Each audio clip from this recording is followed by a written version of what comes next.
Hello, hello, hello. Oh, I'm sweaty tonight. How is everybody doing?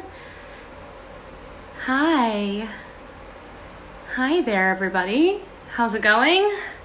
Just trying to get comfortable on this hot summer night. It's just so muggy all the time. I don't like it. It makes me not feel at home in my skin. Hi, everybody. Just trying to make this shirt feel comfortable. Well, it feels comfortable. I just want it to look comfortable. Hello, how are you all? Speak to me. Tell me where you're tuning in from. Hi. I've got my very fun ice water because I've apparently consumed too much caffeine and thus have to go on like a detox. Cape Town, oh my goodness. Hello. Hello, I am so excited for you to meet tonight's guest or today's guest, whatever time it is for you, Sarah Gailey. I'd like to kick this off a few minutes early. Tennessee, India, oh my goodness. Multiple Tennessee. Hi. Hello, hello. Scorching Texas. I know, I'm in France and it's like muggy here too. I don't know why, but it's so hot. India, so much India. Amazing. Oh, thank you for pre-ordering, Addie. I appreciate it so, so much. California, it's nice and early there too. UK, hello. Istanbul, oh my goodness. I'm well, thank you. Aside from just having one of those days where I can't feel comfortable in my skin. Estonia, oh, I love it. And here is my beautiful, wonderful, hold on.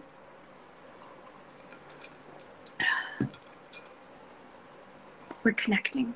Hi! Hi! How are you? I'm so good. How are you? Doing well. It's so nice to see your face. Oh my goodness. Oh my gosh, your hair looks so cute. I'm dying. It was terrible. I like pulled it all back and then got frustrated with it and so took it down and now I'm probably gonna feel too hot and like sweaty the whole time. But thank you. It has its own personality. Like, you know how Howl ended up with calcifer instead of a heart? Like, I have a demon instead of hair. Like, that's the only thing that I can think of. Oh. I definitely went on a similar journey earlier in the summer, and I just shaved it all off, and now it's slowly growing back. Is it just the most refreshing thing in the world, though? It felt so good. Yeah. Yeah, it was so great. It was just like... Face. You look so good. You look so wonderful. Now, it's what time there? It's noon here. Okay, good. So not too early. No. And we're in the middle of a heat wave, so I've been waking up early to like close up my whole apartment and crank the AC to try and survive. It's so hot. I'm sweating. I understand. I'm like drinking ice water, which is unheard of for usual whiskey me. But I was saying before you joined that I apparently have to I was consuming so much caffeine a day that they were like, you actually have to stop. You're burning a hole in your stomach. And so I get 1 cup of tea a day, and the rest is ice water. It's the worst. I am also drinking ice water. I've been doing this program with a health coach where she's trying to help me figure out what things make my body angry, which it turns out is everything I like. Yeah. And she successfully got me for the first time in my entire life to hydrate and to do electrolytes and stuff. It's hard. It's hard. I find it really hard, and I think I have a theory that splits really evenly in people's responses to it. Like, half the people I run this past are like, this is the most ridiculous thing I've ever heard, and half the people are like, oh my god, that explains everything. Where in U.S. schools, we're not allowed to drink water during the day. Yeah. And also, we have to ask permission to go to the bathroom, which is this weird, embarrassing, shamey thing. Yeah. And so I think kids get used to being thirsty all day, and I believe that. Don't know how to recognize when they're dehydrated. Our bodies. Well, put me in. Yeah. I totally believe this hypothesis. You know. Hell yeah! Excellent. I am so excited. I'm pulling over my notes because I actually make notes before these things. Oh my gosh. I mean, I don't know why. Let's be honest. I'm never going to look at the piece of paper again. I am just so... People are very confused by the inability to drink water in school. It's so bonkers. It doesn't make any sense. It's bananas. Well, they're Yeah. you can drink from like the nasty water fountains between class periods, or not at all. And it's just like. Did you ever watch Parks and Rec? Because there's a whole Parks and Rec episode about how, for some reason, people in their town put their whole mouth on the water fountain. And I had to design a water fountain that you can't do that with. I remember that. It was traumatic. Man. It was traumatic. But we're not here to talk about water fountains. We're here to talk about writing. We're here to talk about craft specifically, the concept that there is no right way to write. No right way. I can't believe this is still going. I'm so glad that you're here with me. I genuinely thought I would do this for like 2 or 3 weeks. We're like 4 months into it, and I have been looking forward to this chat with you because, I mean, the thing I love about so many of my friends is like I get to poll people all the time in my life, like, how do you do this thing? Why do you do this thing? So, like, as somebody, we all have such specific processes, and under the guise, there's no right way to write. I can't wait to hear about yours. But first. Oh my gosh. But first, I like to start every one of these chats with asking for your origin story. I basically want you to know how you got from Sarah Gailey to prolific, amazing, talented, award-winning author Sarah Gailey. So walk me from the step from A to B there. Oh my gosh. Okay, so tiny Sarah Gailey grew up in 2 places, and one of those places was the Alameda County Library in the Bay Area in California, where my mom volunteered. Yeah. And the other one was the back room of the independent bookstore where she worked. Okay. And so I kind of grew up just like a book demon. Yeah. Just like haunting these 2 places, and I was a total like little monster. I was always looking for books that had either like sex or violence in them. I was like, like, where can I find those? I would raid my older sister's bookshelves to be like, maybe this one. And I loved stories, as I think most children do. I don't think that's unique. But you had a remarkable access to them. Yes, I was like constantly just bookworm, and I was also like a really sick kid. I had really horrible asthma that kept me inside a lot. So I was like, friends, no, books instead. Books. Yeah. And I liked telling stories. I liked like narrative and jokes, but I didn't think of myself as a writer for a long time. I went through like a brief period in high school where I was like, maybe I'm a writer, but then I was like, actually, no, that's too hard. I'm not doing that. And then as an adult, I had a friend who was terribly mean to me all the time. Yeah. And who was a writer, and he was writing short stories, and he would send them to me for what I now recognize as actually really in-depth free editing. But at the time, he was like, this is called beta reading. You just, completely do content and line and copy edits for all of my stories. And I made them a lot better. He always accepted my critiques, my freaking extensive edit notes, and he always implemented them, and then the stories would get a lot of compliments and people really liked them, and I was like, maybe I should try writing a story of my own. Yeah. And I did. I wrote a story. It was not great, but it was pretty good for like a first run at a short story, I think. And I was like, hey, could you look at this story that I wrote? You're the only writer I know. Please, would you look? And he was like, I'm very busy. Oh, no. Screw that dude. I finally convinced him to read it. And he came back to me and said, some people shouldn't be writers. You should probably stick to what you're good at. I was so heartbroken, but I was like, well, I guess what I'm good at is just making your stories better. So I'll just keep doing that. And I didn't write again for like 6 months at all. Oh my goodness. And then I got this story stuck in my head, and I was like, I'm just going to write it and not show it to him. And I wrote it, and the first place I sent it to published it for free. I was not getting paid for my writing yet, but they published it right away, and people really liked it. And I was like, maybe some people are meant to be writers. Yeah. And that year I wrote 27 short stories. Oh my God. I went ape. You unloaded. Yeah, I remember there was a month where I was writing like 1 or 2 short stories a week. Yeah. And I just like opened up the front of my brain and was like, bleh. And they started getting published, and then I made a couple of sales, and then I sold a short story called Haunted to Fireside Fiction magazine. And by that point, I was like looking at the writing community, still not really feeling like I was a writer per se, but I was like, oh, I enjoy doing this. And I, at that time, was aware of this guy named Dongwon Song, who's a literary agent. And I was like, I'm never going to be a writer because I'm never going to write anything longer than a short story because that seems too hard. But if I ever did, I would want that guy as my agent. And when Haunted got published, Dongwon emailed me through my website and said, hey, do you want to have a phone call? And we got on the phone, and he said, do you have anything longer than short stories? And I said, well, I have this novella called River of Teeth that I wrote. It's like a pulp western, but with hippos instead of horses, and everybody is queer. And Dongwon was like, well, I'm not going to take you on as a client based on a novella because that's not long enough for the work I do. But if you have any novel ideas, tell me. And in the meantime, I'll look at River of Teeth and just tell you what I think. So I got off that phone call. I sent him Reread Teeth, and then I went, I have to come up with a novel. I have to come up with a novel. I have to come up with a novel. Is the best way to come up with a novel.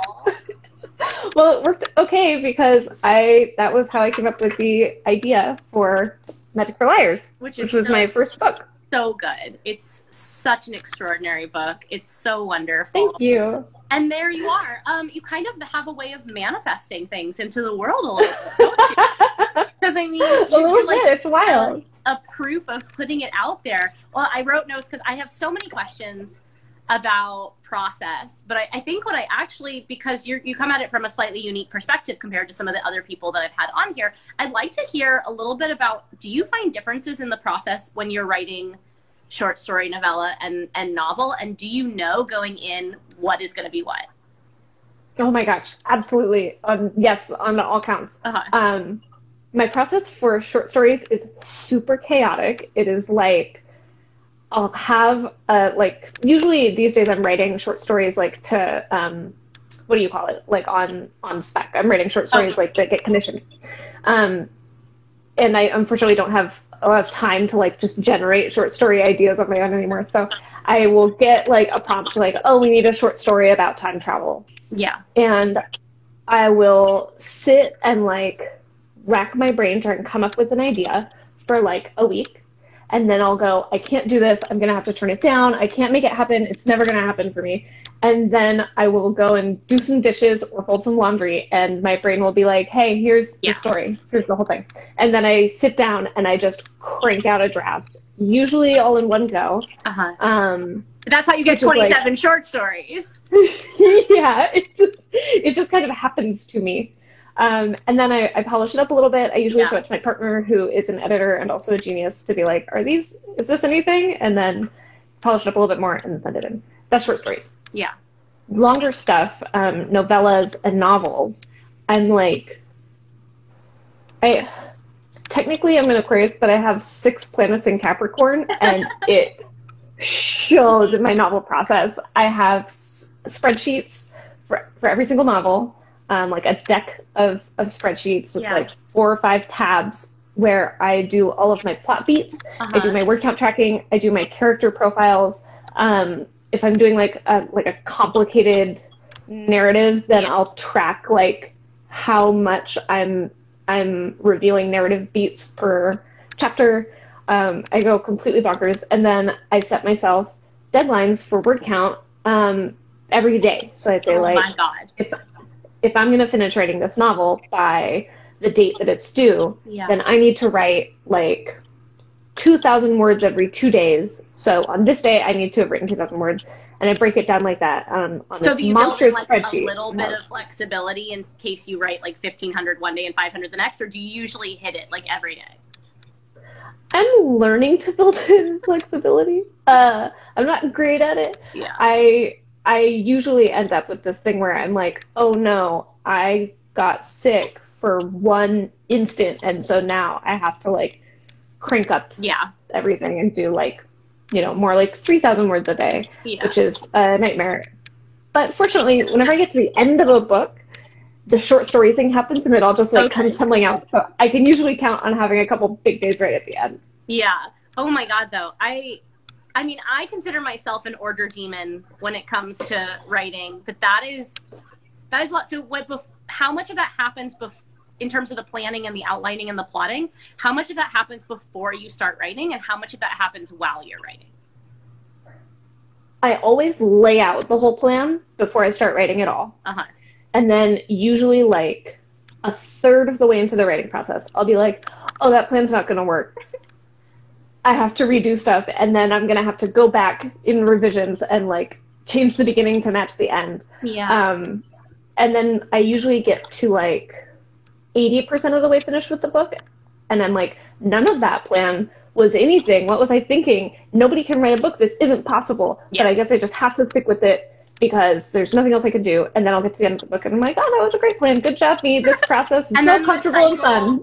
Start all over again, right? Yeah. Well, here's a question. With short stories, it sounds like you don't have a huge amount of gap between the time you come up with the idea and the time you execute it. Is that correct? Yeah, it's usually like pretty close together. Yeah, but with say like with novels, so say like with The Echo Wife, which is your upcoming novel, like how long did you sit with the idea before you started like planning and writing? Or is that something that really like, because I have like a really long cook time, and it's getting longer. The book I'm working on now is like 4 years cook time, which is not good. Ooh. It's not good. But we're here. But like you have a pretty short, because you do seem to have a lot of irons in the fire. You do seem to have a lot of, you're very prolific and you're creating. So I'm just wondering if there's overlap, like you're sitting with an idea while you write this thing and then you come to that. Like it seems like you always have something going. I do definitely always have something going, which my agent keeps being like, hey, do you want to not keep on sending me pitches? And I'm like, I have more pitches. Yeah. My cook time has also been getting longer. When I wrote Magic for Liars, I came up with the concept, and then I started outlining it the day I came up with the concept. I started writing it like a week later, I think. Okay, that's fast. Maybe 2 weeks later. Yeah. But then with The Echo Wife, there was like, I want to say like a 1 month lag where I came up with the idea. Part of this is because I was moving during that time, and I also did a speaking tour, but like really it's that I needed to sit with it. The book, the adult novel that's coming out after The Echo Wife, which I can't talk about much, but I just turned in a draft to my editor, and I'm so excited about it. That one was like a 3 or 4 month cook time. Okay. Between how I came up with the concept, which is I woke up from a nap and looked at my partner dead in the face and said, under the bed is the scariest place in the house, and then went right back to sleep and didn't remember it until they told me later. Oh my God. That one was like a 3 month gap, and took me a long time to write. Yeah. It took me a lot longer to write than the other ones. And then the things that I'm outlining for you? It took me a whole year. Okay. That's a stable amount of time. Yeah.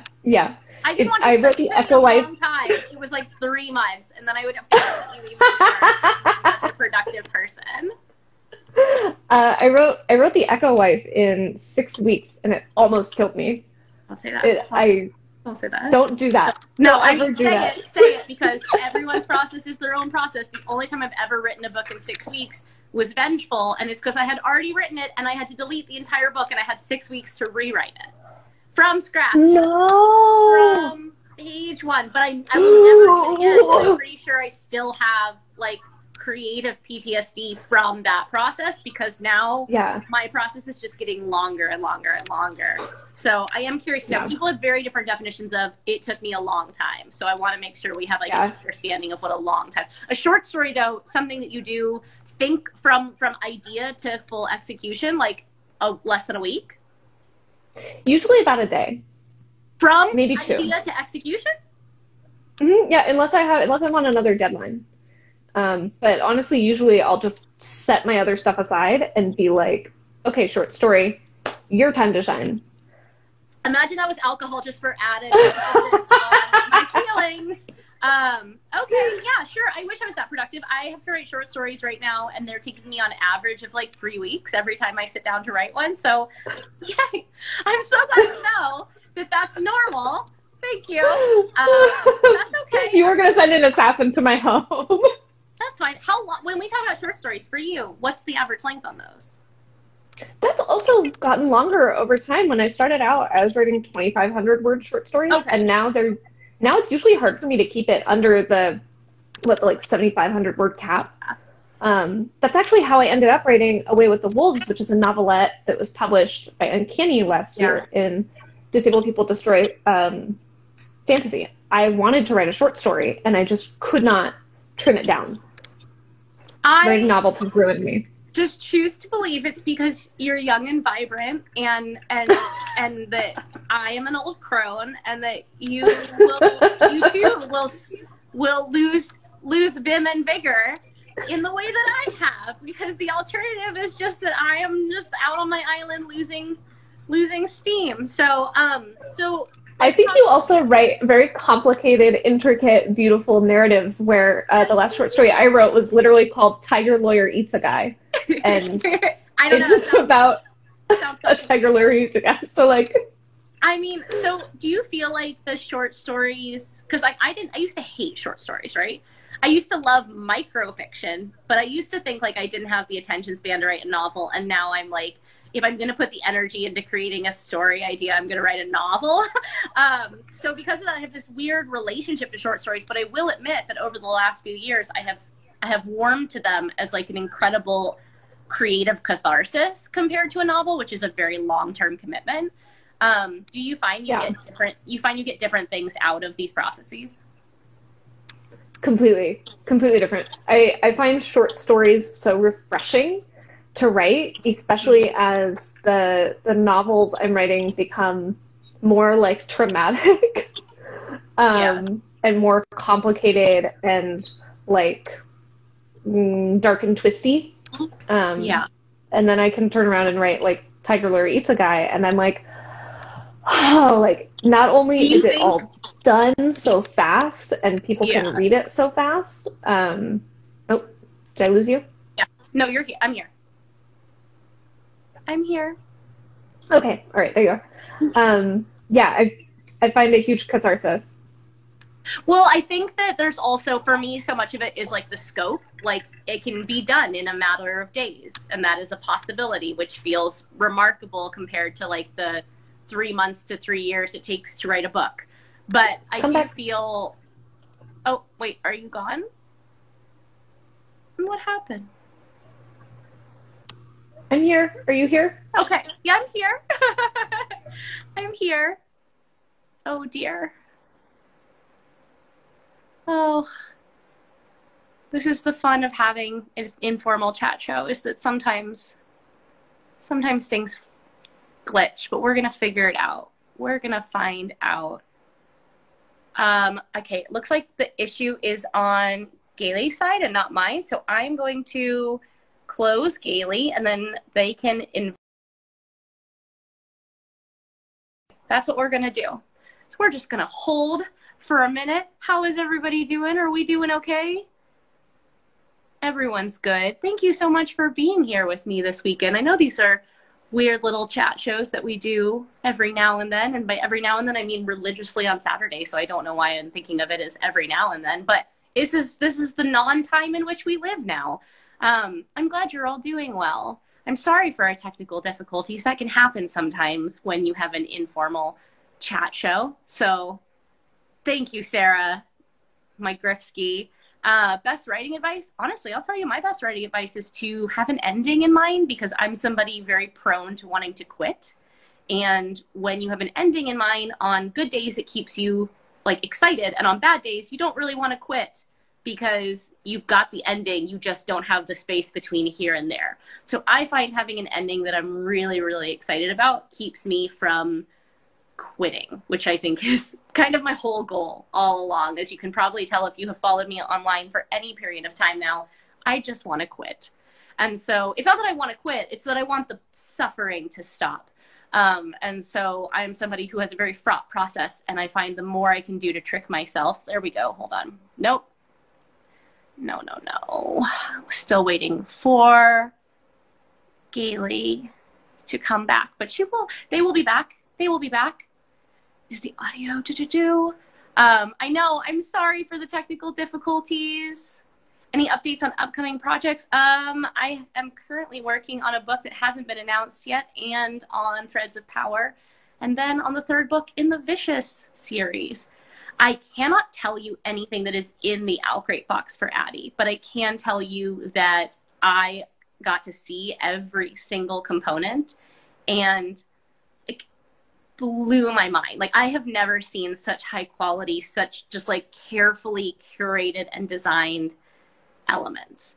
Oh, but yeah, in addition to the 3 books that I have in the immediate pipeline, I also am working on a television show that has not been announced yet.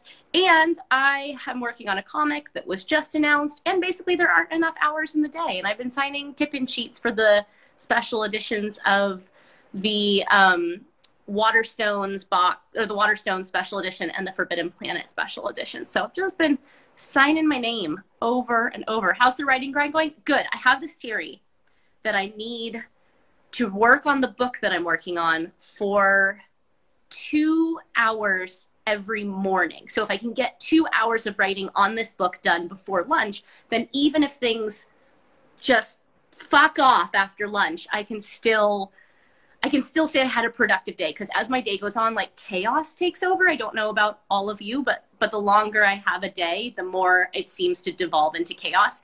And I'm finding that the only way to really manage it is to make sure that I have something to show for the morning. And then I'm like more likely to move on in the afternoon. But if I don't, at least I have something to show for the morning. So my goal is every morning from now until when this book is done, which is probably going to be like right up against Addie, I am going to work in the mornings. So I'm going to work 2 hours before lunch every single day. Maybe I'll get 500 words written. Maybe I'll get 2,000 words written, but it gives me something. My violin practice is actually going really well. Thank you. It's the one thing I won't post online because I'm terrible, but it's okay that I'm terrible. I'm allowing myself to be terrible. I'm allowing it because I doesn't depend on anything, right? Like, nobody cares. I don't have a violin publisher that is like waiting for me to turn something in, and there's not going to be any judgment if it's bad. And there's something extraordinarily freeing about having a discipline-based thing that you want to work on and get better at, but that like nobody else depends on. I haven't actually ever read Dune yet. That's one of my problems, right? I have never read it, and I really want to read it before the movie. Oh, yeah, my dog really hates when I practice violin. Okay, hold on. Okay, yes, okay. Gailey is working on coming back. We are holding down the fort. Don't worry. That's what I'm here for. Threads of Power, I can't tell you anything about it. I'm so sorry. I know you have been waiting a really long time. The problem is I am but one lowly author with many deadlines. Many things do. I think part of me is really, really scared to write and finish Threads of Power because it will be 5 years. And then, like, what if people don't like it as much as they like Shades of Magic? What if my voice and my personhood has changed in those 5 years and, like, it doesn't line up anymore? I talked about this with Samantha Shannon a little bit, but, like, what if I have grown in a way that the story hasn't, and then I somehow upset readers? I don't know. It's a fraught creative process. Yeah, I don't know. There's not going to be a 4th book in the Steel Prince graphic series right now. The next comic series that I have is in the Vicious realm. It's called Extraordinary, and it's set between Vicious and Vengeful. Had to think about that for a second. I don't know what it means to pull a Stephanie Meyer. I don't know what it means. Oh, I think you mean go back and rewrite the earlier books from a different perspective. Not going to do that. Oh, thank you. Thank you. I don't know how long No Right Way is going to go on. I hope it goes on for a little while, but it'll probably take a break around Addie this fall, because Addie is like a black hole that is just consuming every ounce of energy and focus in a really good way, because I want to be present for it and I want to have this experience. Current favorite reading or writing snack? I don't eat and write at the same time because I have this really fancy keyboard and I don't want to make a mess, but I always have to have a beverage. So a cup of tea, something. Yes, so many fun things were announced this week. Favorite ghost story was actually one that I put in City of Ghosts. It was told to me by J.T. Ellison. Let's see. What is happening? What is happening? I'm currently reading a book called Crosshairs, which comes out I think it's this winter, from Catherine Hernandez, and it's extraordinary. Let's see. Hold on. I'm still trying to see if Gailey is back and ready. Do I feel pressure from the publishing year to write certain books per year? I feel pressure to meet my deadlines, which is to say, yes, I always feel pressure, but I don't think the pressure is coming from the publisher so much as it's coming from me, because I made those contracts, and I never, ever like to write, like to let anybody down. Well, I write something similar to Darker Shade of Magic. I mean, hopefully I'll never rewrite anything too like Darker Shade of Magic, but Threads of Power is the next arc in that series and comes back seven years later. Is Addie a standalone? Yes. It is a standalone novel. It is not the first in a series. What's the proudest I've ever been of a book or achievement? It's definitely Addie related, but it hasn't been announced yet, so I can't tell you, and I'm sorry, because I know that's super, super teasing. Do you ever reread your books? No. You have to understand, I read them like 70 times, but no, that's an exaggeration. Probably like 15 times before they come out, in all of the different rounds of revision and past pages. Is Lila going to be in Threads of Power? The rule is, if somebody survived Conjuring of Light, they will be in Threads of Power. That's all I can tell you. I know. I swear I'm working on that book. Good thing is, I have a lot of other books that you can read in the meantime, because apparently I have written, like, if you include the graphic novels, I've written like 20 books. Oh, the news about the essay on coming out hasn't been announced yet. It will be published. I am very, very excited about it, but it was the hardest thing I have ever written, by far. I didn't even think it would be, but it was. How do I decide? Honestly, I just kind of know from go whether something's going to be standalone or a series. It changes the nature of the arc. Hold on. We got Gailey back. Hold on. We're going to do this. That's all the questions for right now. Wait, it says declined. No. Sarah Gailey. No. Don't decline. Ask again, Sarah Gailey. Ask again. Thank you all for bearing with these technical difficulties. Okay, there you are. Hold on.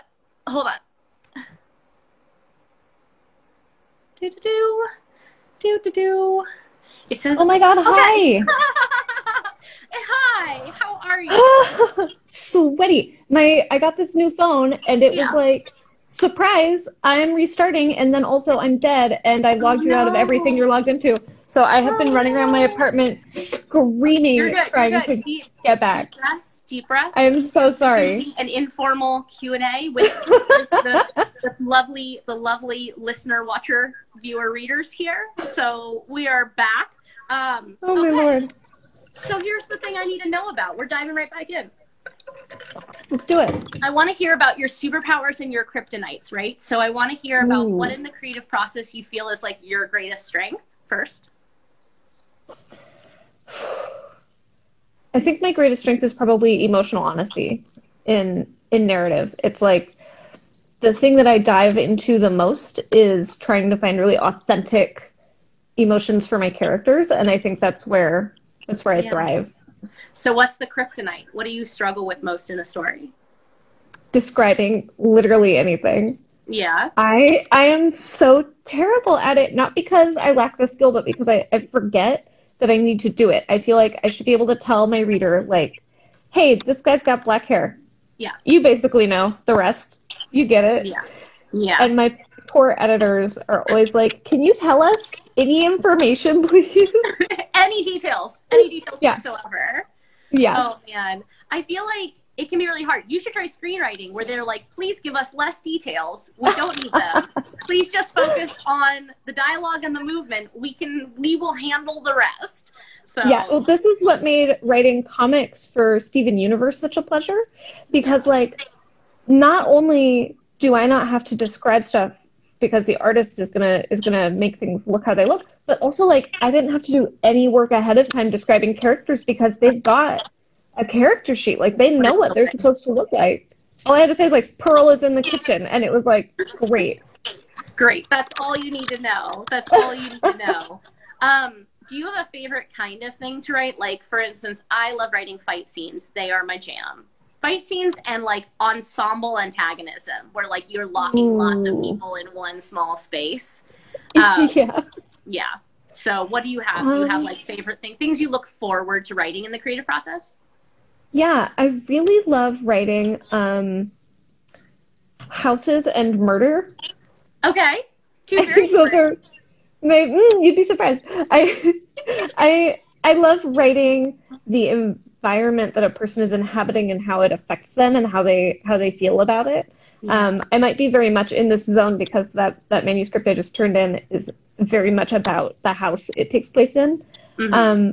But I also just find that, like, the way that we inhabit and interact with our space is so visceral and vital. And then murder it's just a good time. It's just fun. It's just fun. Yeah. High stakes. I don't like to murder characters very often because once they're dead, you can't really do much with them. But, like, but I do like suffering. But I do like setting as character. I love confining my characters to a space. So, like, the archive, one of my books is set, like, entirely in a hotel. The Near, which is set entirely in a little village. Like, the book I'm working on right now is set entirely on, like, a Gothic estate. And they're just, like, I got to, like, make layouts and look up images for comp properties. And I just was like, I'm going to put this little statue here. And because, like, I love it because we think of it like a backdrop, but when done well, setting becomes a dialogue. It's something that the characters are continually engaging with. Yes, and I love digging all the way down into, like all the details of the setting and letting someone's relationship with that setting evolve instead of letting them go someplace else. Yeah, I did feel like I got that in Magic for Liars a lot with the school, and, like, there's always just kind of, like, your environments feel very tactile. I just read Mexican Gothic by my God, it's and that's also, so, like, good. It's such a tactile house that the story is set in, but it's also, like, no kidding, so gory. Like, it's just the house is, like, dripping, and you're just like, oh, this is really gross. But I mean, it was perfect. Yep. It's perfect. It's so it feels so embodied. It feels so physical.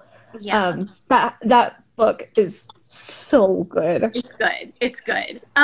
Okay, so you've got these superpowers, you've got these, but I want to come back to one element of process we didn't get to discuss before before the thing hated us, which is everything exploded. No, so I'm really curious. Do you harbor space in your heart for multiple things simultaneously? Because, like, are you creatively plucking, even as you're working on, like, a short story or a book, are you also dedicating time in your day to touch other projects? Yes, which I actually don't love doing it that way, but because I exist in a perpetual state of taking on too much, that's what I end up having to do. Yeah. I really prefer to be able to just work on one thing at a time, but it's just not how my life is structured because I'm a dum-dum and I'll be like, no problem, I can do all these things at the same time. I'm actually setting myself up for that right now and simultaneously outlining 2 different books with the idea that I'll write them at the same time. And Don't I'm like, do it. No. I'm like, no, why am I doing this to myself? Through the screen and just slap you on the wrist for that. It's such a bad mental health process. Like, I know. It's so, I'm like, why? I speak being mean to future Gailey? Your old crone aunt here. Like, it's not, there is no right way to write, but I will say, having been there and having done what I call the fire sale, where you just, like, panic about not having enough work, so you oversell what you have, and then you end up under multiple deadlines. I end up with, even if I have hypothetically 6 months to write 2 books, it's 3 months to write each book because I can't divide them. I have tried. Every single time I've tried, I end up chipping away a little bit at each, so neither feels like it's made measurable progress. And then, like, the self-loathing becomes a waterfall over my emotions. So, like, I am always a big believer in, like, giving the back brain to ideas and the front brain to writing, if that makes sense. I'm like, sit there and steep until I'm ready for you. Just for balance, like it's hard. And that's kind of the next thing I wanted to talk about. Like, let's talk about work-life balance, which I'm sure. Oh, so great at work-life balance. How's that going? So great. I actually I've had some work-life balance forced on me a little bit because I'm disabled, and my body this last couple of years has been like, no, you actually can't keep running me this ragged. Like, you can't keep working nonstop. You actually have to rest, and I'm going to make you. But I guess that's not work life so much as work sleep. I was going to say, and that's not a choice. So we're talking about like decisions we're making. You're doing great, sweetie, but also especially now in these apocalyptic, scary times, like, how do you, because I think one of the reasons I bring up work-life balance is not to shame our extreme ambitions, right? It's because I think when we don't hold space for creative input and for refilling that creative well, we draw on until we're empty. Yeah, absolutely. I'm working on figuring out how to do it. A big part of me figuring that out was me moving in with my partner and my household here. They definitely will just tackle me and be like, you need to stop working. Yeah. And I also, everybody who talks to me for more than 1 minute knows that I'm in a perpetual therapy bonanza. Yeah. And I'm working right now on developing hobbies that aren't my job. Yeah. What? I'm trying to figure that out. Well, I've always historically really loved painting and embroidery and art that is visual. Mm-hmm. And I've totally stepped away from it in the last few years. Actually, since I started writing, I've barely engaged with it at all because I've been putting all my creative everything into my work. And so I'm going to go back to that. I'm going to return to painting later this month after I move. And also, I'm going to have a garden in the place that I'm moving to. So I will be... That's amazing. I will be in that dirt. So I'm with my parents in France, where I've been for the last 5 months, I guess. And they have a garden. And getting to work on it and go up each day and see things grow and see things become food. That's such a weird thing to say, but I go up and I'm like, I watched this cherry tomato grow, and now I'm going to pick it and I'm going to put it in my mouth, and it's going to taste like sunshine and thyme. And oh my God, what a marvel. There's something, I think it's the opposite of writing, energy and time and light in, thing out, right? And you're like, I put all of that into the book, and there was a book at the end of, it's just a one-to-one effort in joy out, Yeah. Well, that cherry tomato will feed your brain, which you'll use to make the book. So really, you are growing books in that garden. Exactly. And I just do think, it's common that writers, that we find a tactile other. We find a tactile counterbalance, whether it's baking, cooking, drawing. I'm playing violin, which is what I was talking about when you were rebooting, which is that the thing I love most about it is I work on it every day. I can see myself getting better and hear myself getting better, and nobody gives a fuck. That's not a job. I don't have to show anybody. I don't have anybody that I have to report to. Nobody is paying me. There's no expectation except what I bring to it. God, that's the beautiful thing, right? Is nobody's watching. I'm shit though, Sarah. The problem here is perfectionism. Is we could be better, and perfectionism is I want to be like Vanya from Umbrella Academy. It's no, we don't. Vanya's starting the apocalypse, and also you could just get a white violin. I'm never gonna be that good, but it is very freeing to have things which refill our creative energies and allow us to go temporarily fallow so that we can grow. And so I talk about the work-life balance sometimes, never to be like, Gailey, I feel like you're not taking naps, but also because I know how hard you work, and I want to make sure that you're being fed and nourished as well. Yeah. I'm working on it. I'm getting there. I'm getting Good. incrementally my ability to do work-life balance and recreation is probably on par with your ability to do violin. Not very good, but I'm getting a little bit better every day. Yeah, exactly. And that's all we can do is like, I wish we could all give ourselves the grace to work as hard and like find the discipline in other aspects of our joy than in the way we do in writing, right? We dedicate so much time and energy and discipline to improving the craft of our writing. And we never give ourselves the grace to do those things to improve other aspects of our life as well. We like turn to them and we're like, now grow. And then we don't, because we're like, I take time. I'm a plant and I take time.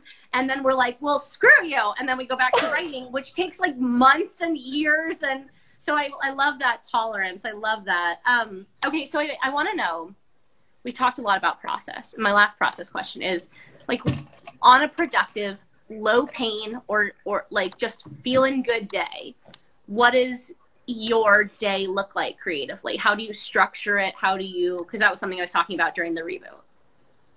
I do, gosh, I don't remember who it was who published her daily schedule, and she had, the first thing she does in the morning is lie in bed and think. Huh. I do that. I wake up super early, and I'll usually spend like half an hour trying to get back to sleep, and then I'll be like, this isn't going to happen. Fine. Yeah. And then if it's a low pain day, I'll stay in bed for like 45 minutes, kind of just letting my brain boot up, thinking about the structure of my day, usually doing some work on my phone because I'm impossible. And then I get up, I walk Tinkerbell, my dog, who looks like a cow. Mm-hmm. And on that walk, I let things solidify and then come home and sit down at my desk. And I usually start working right away when my partner makes breakfast. They're the breakfast chef in the house. And I usually dedicate my mornings mostly to administration. I'm doing emails, I'm checking in with people, I'm having phone calls.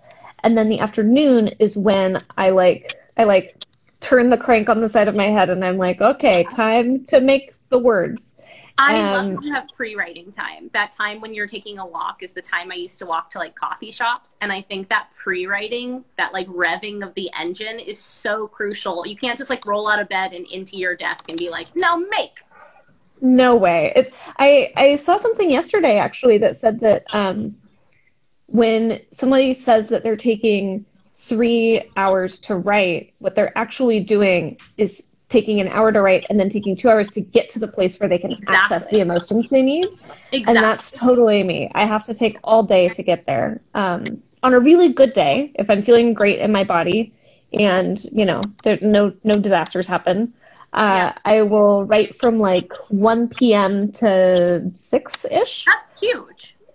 Yeah, and then I set it down. Now that time also includes a lot of time spent like writing a sentence and then getting up and going and telling Tinkerbell how great she is for 5 or 6 minutes, and then coming back and getting on Twitter and being like, yes, this is good to do. Yes. So it's rarely writing straight through. But it is like, that's a lot of writings that like I measure writing in 30-minute sprints, and I think I basically like my brain begins to like heat up like a phone that has worked too hard at about 3 hours of writing sprints. So I imagine that 5 hours of writing time would probably equal about 3 hours of typing. That would, if I was doing 5 full hours of writing, that's how I wrote the Echo Wife. I wrote the Echo Wife 8 hours at a time. How did your brain not overheat? Like, and I say that like half teasing, but also like when I do something like that, I wake up the next day and I feel like my eyes do not even want to look at a screen. Yeah, it was like a 6-week hangover. I was like traumatized and like in a very bad emotional place and all by myself in a brand new city. And so I was like, well, the things that I'm going to do are cry and write this book. And you know what? I did them both. You did them both. Echo Wife comes out to like January, is it? Or when? February of 2021. Yeah. It's coming up. It's coming up soon. I am so excited. I you are familiar with this. I don't know how many people watching this will be familiar with this, but in publishing, like the schedule is like super long, right? So I turned in the Echo Wife, and then it was like, okay, this is coming out in 18 months. Mm-hmm. And that felt like so long. And I was like tearing my hair out. And even in February of this year, when I was like, it's still another year. But then 2020 happened to all of us.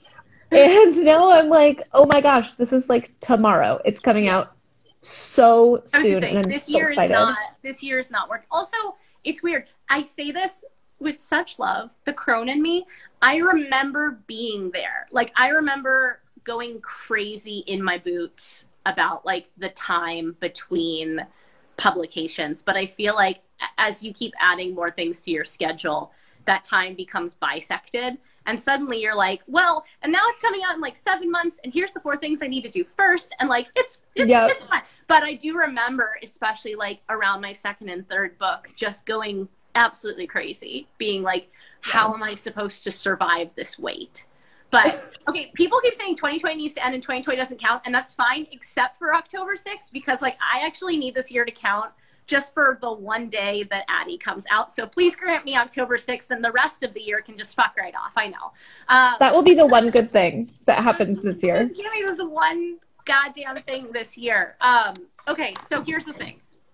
We're drawing to the end of our time because IGTV has like this little cap, and it will delete itself. I have the hardest question for you, but before the hardest question, I have the easiest question, which is, what can you tell us about the Echo Wife and what's coming out like in your near future that you can talk about? I have the Echo Wife. I can totally talk about the Echo Wife. I'm so excited that I get to talk about it. The Echo Wife is the story of Evelyn Caldwell, who is a brilliant scientist who invents adult duplicative cloning, which means I have one Victoria and then I go boop and I have another one in a test tube. It is the story of the year that Evelyn Caldwell divorces her husband because she catches him having an affair with a clone of her that he made by stealing her technology so that he could have a less threatening version of her. Oh, shit. Okay, yeah. That sounds troubling. Yeah, it is all about duality and identity and the people who we are. Yeah. And how we become the people who we are. Okay, wait, I'm cheating on my own list here because I realize I want to ask a question now about this. Haha. Okay. Which is, I talk about books as meals and their components as an ingredient in those meals. So I want to know, when it comes to something like the Echo Wife, which you've now just pitched to us, like what were the initial ingredients that came together to make that book? Oh, I love this. Okay, so I had a short story that I'm pretty sure I trunked it because just nobody wanted it, about this superhero who gets a clone made of herself because she's turning into a celebrity superhero, and she needs to be able to study how people, like what she looks like in stressful situations so she can make herself like palatable. Okay, the like most vain reason to ever create a clone, right? Yeah, exactly. And you know, it like goes horribly awry for her. But I had this short story and nobody wanted it, and I was like, well, I love this idea though of like cloning as an intimate act. Like it was written in a very intimate voice, and I had that, and I was like, well, nobody wants that. That's garbage. And then I got divorced from a very lovely man who is wonderful, but we just needed to not be married anymore. And the process of that divorce was really abrupt and involved some scary stuff. And I had to move, like I said, to a new city all by myself. I didn't know almost anybody. And I realized that my entire identity up to that point had been defined by what other people needed from me, by like my friends, my family, my husband, my community, my church, like all of it.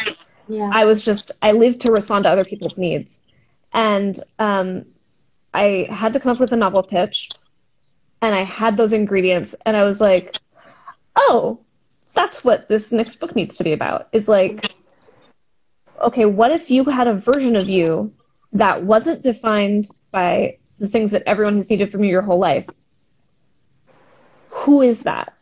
Who is that person?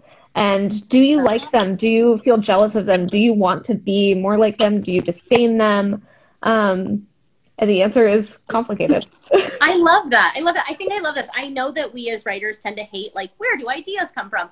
Or like, where do you get your ideas? But the converse of that is I'm so intensely fascinated by where did the ideas that went into this story come from? Because they do all have origins. So thank you. That's also, I'm just so excited for you. So wait, so is there anything else that you can talk about that's coming out in the near future? I don't want to miss anything. No, I don't think that I'm allowed to talk about any of the other stuff. Okay, that's fine. So here's the hardest question of the night. Okay. You've got The Echo Wife. You've got Magic for Liars. You've got River of Teeth. If you could walk into a bookstore 100 years from now and see one thing that you had written, and only one thing on the shelf, what would it be? It's going to be The Echo Wife. Yeah. I know that's horrible because it's not out yet, but it's the thing that I'm absolutely proudest of. It's a whole other level of writing for me. I love all the work that I've done. I'm proud of the work that I've done, and I think that you can see in the work that I've done the way that I've grown as a writer. Like, I'm very proud of River of Teeth.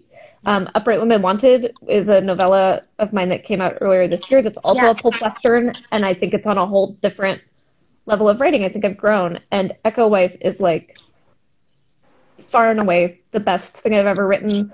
My favorite thing I've ever written. I really love it, and I hope it lasts. I love that. And I can't wait to ask you that question in 3 more years when there are like 3 more books there. And hopefully your answer will, I mean, the hope is, right, that the answer is always the most recent, because we continue to grow from book to book. And so you always hope that the thing that you hope that to outlive you is the newest one, right? But I'm so excited for you. I know that people can't wait to read The Echo Wife, and it comes out in February, right? Yes, February next year. Amazing, amazing. Sarah Gailey, one of my favorite people in this world. It is so, so nice to have an excuse to chat with you. Like, I would always love an excuse to chat with friends. So thank you for doing this. And for those watching, listening, viewing, reading, whatever I want to call any of this, this will live on IGTV, and then it will be archived over to YouTube. So it is immortalized in whatever form that means. But I just want to say thank you again. Thank you to everyone who watched, but also thank you for Sarah. Thank you for coming. Thank you so much for having me. This was an absolute pleasure. And thank you everyone for hanging out. This was wonderful. I am always excited to get to hang out with you. Awesome. I hope you have an amazing rest of the weekend. I am going to go drink a cup of tea and go to bed. Awesome. Have a wonderful night. Thank you so much. All right. I'll talk to you soon. Bye-bye.